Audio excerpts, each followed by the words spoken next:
สบายดีน้องพบกับขาดเราลิงกินเที่ยวมื้อนี้เราพามากินปิ้งเป็ด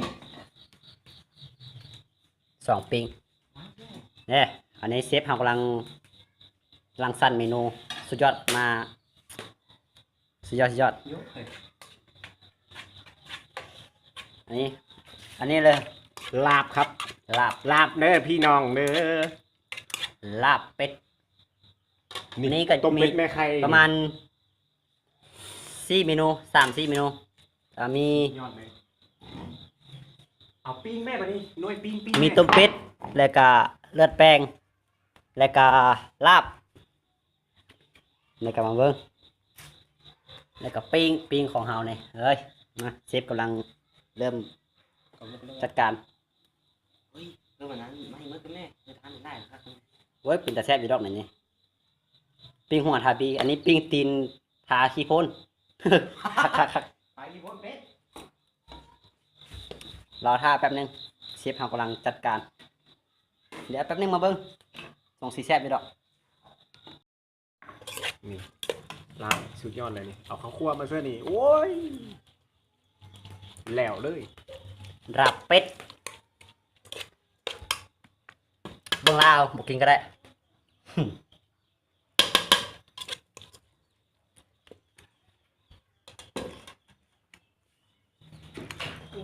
ขออยู่ขอกินอยู่ดอกอยู่บ้านเนาะนี่กะดีก็จุบอีกเงี้ยอยู่ดอก มาชดมาเพื่อน ใครก็จุบอีกเงี้ยอยู่ดอกกินแต่มีนะ เรียกให้เลยก็นั้น บอกอยู่งานละบอกอยู่สิ เสือข้าวคั่วลงไป โอ้ไปแต่เงียนนั่นเนาะ เอาอยู่งานชีลาบเป็ดกินก็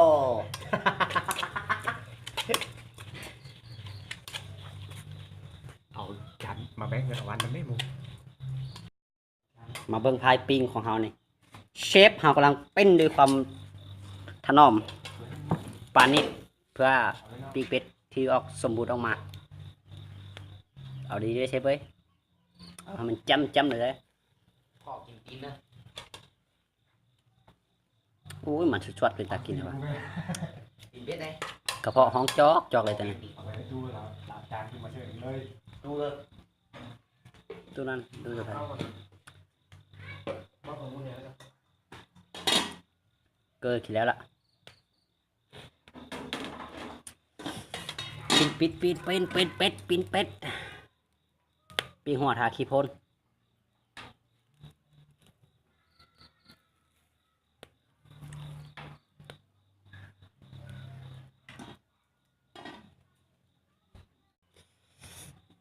ยังท่าจะปิ้งกับอะไรก็เลือดแป้งของเฮาเนี่ยยังท่า2 อัน 2 อย่างปุ้ยสีสดใสอันนี้ลาบโอเคเรียบร้อยถ้าจัดจานในกระเชือปากนี่ละ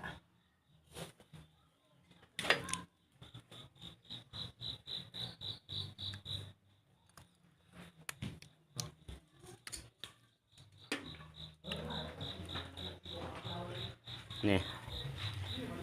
เชฟปิ้ง อย่าเพิ่งเลย เป็ด ทักได้ชวน เมื่อเอาเข้ามาเมื่อกี้นี่องค์นี้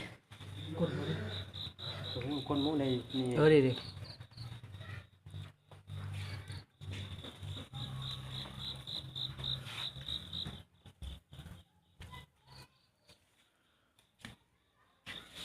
เบิ้งเชฟเอ็ดเลือดวิธีเอ็ดเลือดแปลง โอ้เจ็บเสียหน้ามันนี่เนาะ มันเป็นหยังดอกเลือดแป้งบ่เป็นกับควาแม่มันโหลด เดี่ยวอะไรโถไปเดี่ยวแล้วบ้านอยู่นี่เอาถ้วยมาทดลองบ่ได้ทดลองเลยเหรอเอ็ดนะเอ็ดดูสินะเริ่มหน่อยนึงขับคนเอา ขึ้นห้องน้ำเหรอวะขึ้นมานั้นห้องน้ำอ่ะ มันได้จักบ้วงนี่นะ กันได้เลยหมดนี้เลย ขึ้นห้องน้ำขึ้นไปได้หรอขึ้นไปขี้วะ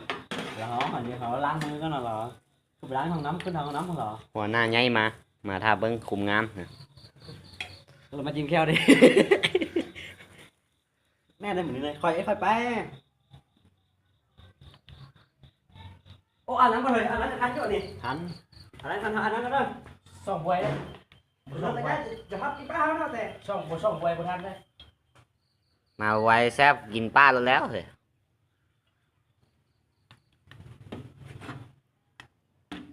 กินเลยจะได้ก้นเท่านะ เฮ็ดเถอะนะยินไปยินมาเออ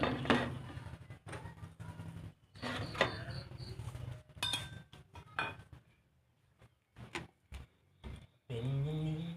หนึ่งบวงน้ แยกทางดีกว่า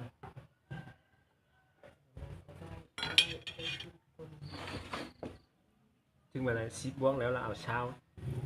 เชื่อหน่อย ำชาวบวงน้ เป็นเลยคันมันแน่นอนเลย 15ก็ได้ ำเอาเชื่อ 15 17 มัน แต่โบเชื่อถึงคันมันไม่ มันบ่พอ เป็นดีนะหาไว้มานึงนะ พอกิน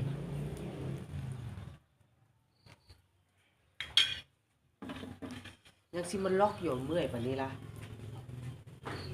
อยากหลงอยู่นี่เนาะตายมือแล้วเนาะตายหิ้วนะตายหายได้ตี้ เอาพบกับหัวหน้าเฮาบัดนี้ อาหารพิเศษอันนี้อาหารชั้นสูงดำดีบ่ได้กินชั้นสูงอยู่ปลายไม้คุณบ่ได้อยู่ดินแน่ เอิ้นว่า มาดินไม้ เพื่อสิได้ บ่ธรรมดา ดินไหมได้ดินไหมเพิ่งเคยเห็น กับลาบนี่สุดยอดเลยเนาะ เยี่ยม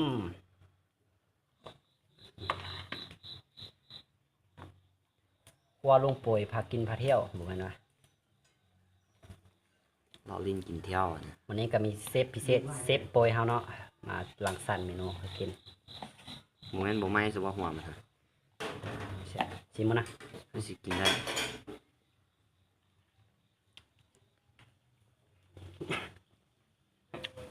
เบิ่งเถอะพลาดเลยยังไง สิบ่คมบ่พี่น้อง ครบเลยยังจบครับ บ่คักมันได้เพิ่งสินะ แบบเสียนะ ใคร หน้าเองก็ได้ดิ มาชนปิ้งเป็ดบ้านนี้ นี่มานี่มาทัดด้วย ปิ้งเป็ดเฮาก็เริ่มได้ที่แล้วเนาะยังท่าแต่หัวหน้ามืออาบน้ำเดี๋ยวนี้นี่เลือดแปลงกันแล้วเนี่ย หยัง แล้วเสือเนี่ยกินเลย จั่ว มันสุดยอดเลย เข้าให้เนาะเข้าให้ เข้ามาแล้ววะ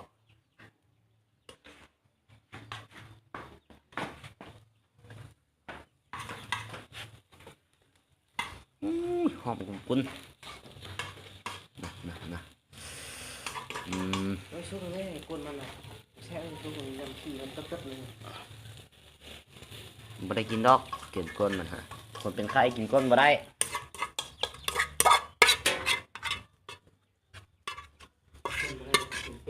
ลาบอันนี้ ลาบรุ่นนี้มันยังออกเหนียวๆหน่อยนึงโอ้คักไป ลาบน้ำเปียก ลาบมะขามเปียก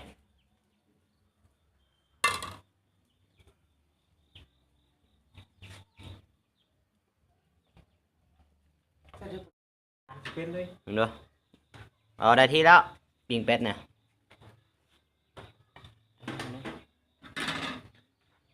กล่าวว่าเป็นบ่ บ่เป็นคะแนนนี่ฮะท่า แบ่งออก2 จานนะฮะนะเฮียนะ เอาอย่างนะครับเชฟมันบ่เป็น เป็น ลองเชฟให้ลองเบิ่ง บ่ ได้เอา เดี๋ยวสิบ่เป็น ทางขึ้นตั้งใจมือ เอา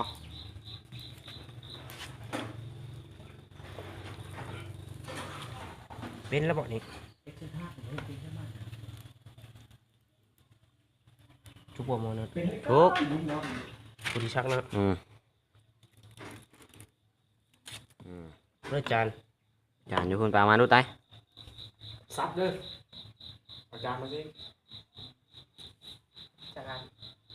ดีนะจานย้อนนะเมื่อไหร่ จานเลยช่วยนี่ก็ได้ตังค์ เลือดนี่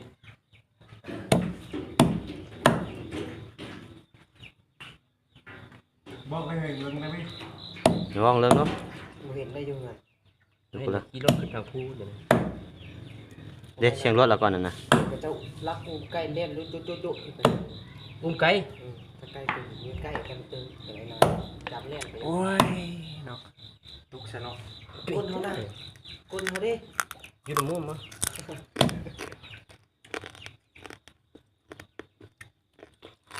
กูชุบก่อนเลย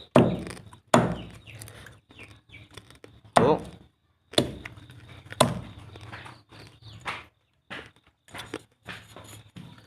นี่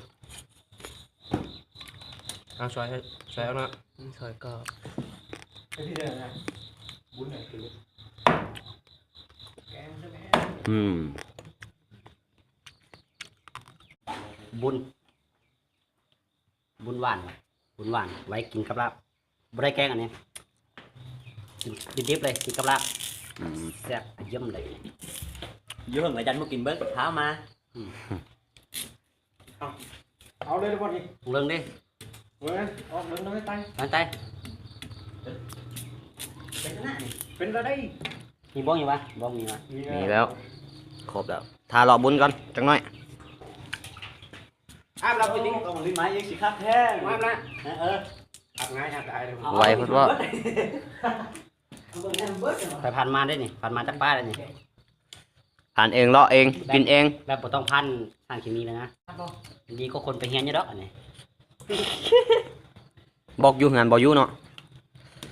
ดีกว่าคนเป็นยันล่ะ วันเกิดได้แล้วเกิดยากเลยล่ะเศรษฐกิจพอเพียงอ่ะ งานนี้ พี่ก็ ที่ได้มากินไหม นะเริ่มบันนี้เนาะ อันรับแล้วอยู่นี่เลยไกลๆนะจ๊ะ เอ้ยช่ะ ในแปลงอันนี้ เดี๋ยวนี่เอามาเนี่ย เลือกแงน ว่าง่ายเลยนี่บุญเลยพี่เดือนนี่สิ ไหวปะวันนี้ก็สแม่เลือดแป้งปิ้งเป็ด อย่าปิ้งเนี่ยดีกว่า มาในไม้ต้มเป็ดแล้วก็ลาบเป็ด กินเป็ดอีกตุ้ย พออยู่พอกินอยู่ได้นี่ ตัวนึงกินเป็ดตุ้ย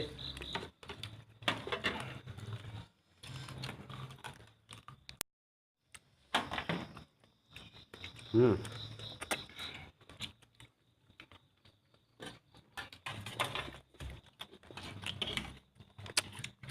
เอาไอ้ท้ายตัวเจ้าบุได้ป่ะ แซ่บเลย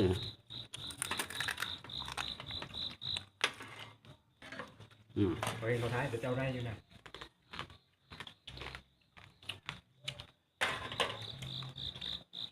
เราคล้ายกับเจ้าเราใกล้ๆกับกองล่าง ลาบ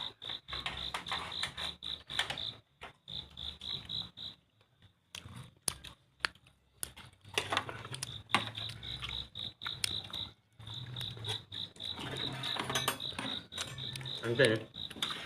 บุญ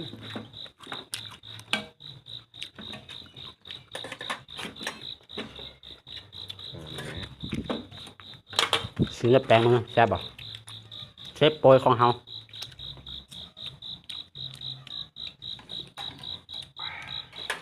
อืม วันของลูกอีสานละเท่านั้น เออ พี่บอยเซฟเรา บอยเลย บอยใจจ้อยอยู่อันนั้นผมยาวได้เจ้าของลูกแซ่บที่สุด ว้าวเอาป่ะ อืม เลยขัดเสื้อมั่นในเราเนาะแซ่บบุ๋ ยกโป้เลยนะเชฟเขาเนี่ยเอากินอ้างนะเชฟเนี่ยชิงให้เจ้าเดือดแซ่บบอก งอด ป้อนมึง สุดยอดเลย คำเติบๆสวยผมแม่นวะ บทสุดยอดแต่แนวเดียว เอาไปสั่งแม่ไม่ได้เลยนะ บ่มีไฟกับกันยุงหลาย จากบุญจากร้อนเนี่ยกับแบบมึงยกมาหาเพื่อนหากำแรก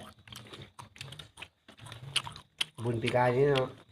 เป็นเรื่องปีนี้บ่ไปครบรอบนะฮะ บุญ ย้อนยุคไม่ขันไว้แท้ มุกก็ปีนึงนะเป็นวันนอก จะมุกไปย้อนยุกไปให้ไอ้รวมเยอะเนี่ย ลาบเป็ดกับข้าวเหนียวร้อนขอบคุณเพิ่มมันจะเอาแล้วนะคุณทำไง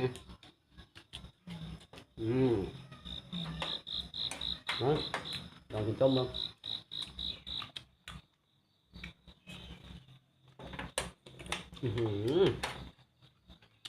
เยี่ยม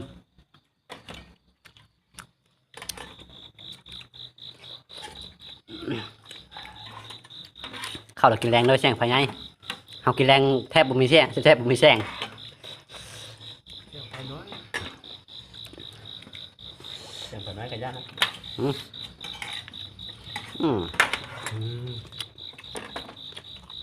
สุดยอด อาหารชั้นสูง ลืมแล้วเฮ้ยจำให้ตอนนึงตายทิปมันนี่ มักลิ้นไหน อย่างนี้มา มันหมายความว่าจุดก็ลืมไปกินกับลาบบ่นะ มักลิกไหม จับไปเลย แซ่บได้กับร้านเนี่ยคือเดียวสมรสเว้าดีนะบอกทั่วอันนี้แกงเสื้อสีแซ่บได้เหรอ แกงเหาะแกงน้ำปะ ไก่หัวหน้าเขา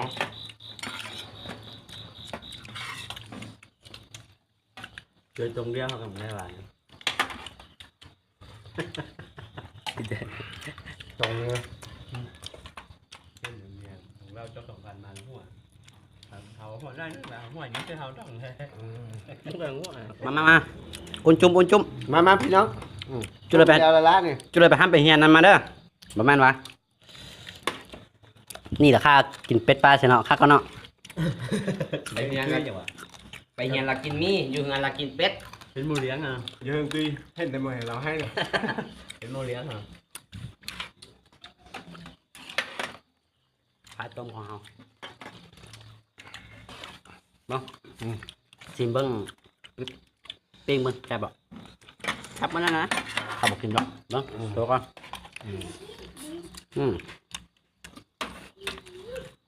สมองมันไหม จำเป็นได้ ส่งคืน ไปก่อนยัก ส่งคืน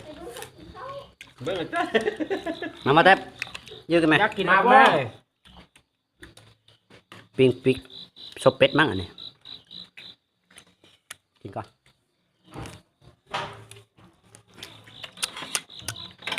โอ้ยร้อน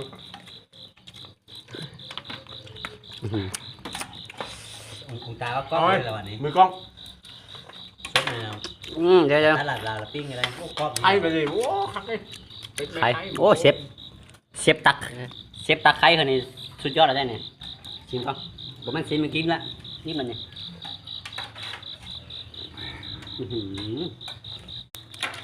นะประเดี๋ยวนึง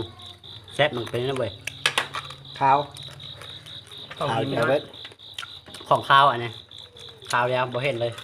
ชิ้นเราซื้อแล้วแป้งแล้วนี่มันกระดูกมันนี่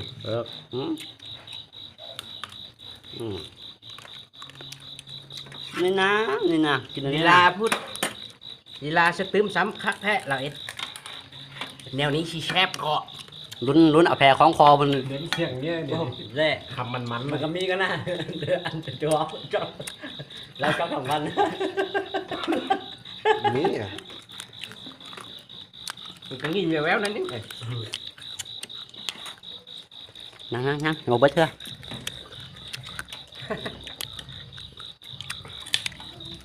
คนไทยมึงคนกัน โอ้ ขอบคุณอะไรนะแต่ยังไปยังเดินรุ่นอื่นดีกว่ากันนะ อาหารชั้นสูง ขอบใจ มาเลยไหม ขอบใจ กินยากนึกอะไรหาแต่มูต้องไปแต่กินใช่ไหม เอ้าหมอจะกินตุ๊บเบ็ดเรื่องอยู่ กินยากจะเป็นย่างเหมือนเดิมมั้ง กัดเลยเจ้าหมกปลาเนาะ คักไปเลยเนาะ เจอเนื้อเจ๊ มือมันมีที่ตะวันเนี่ยมือเจ้าเพชรนะ ข้าวกินแต่เช้าไม่ได้หอมเลยนะกินแค่เดียวนะเขาต้มกับไม่ได้กิน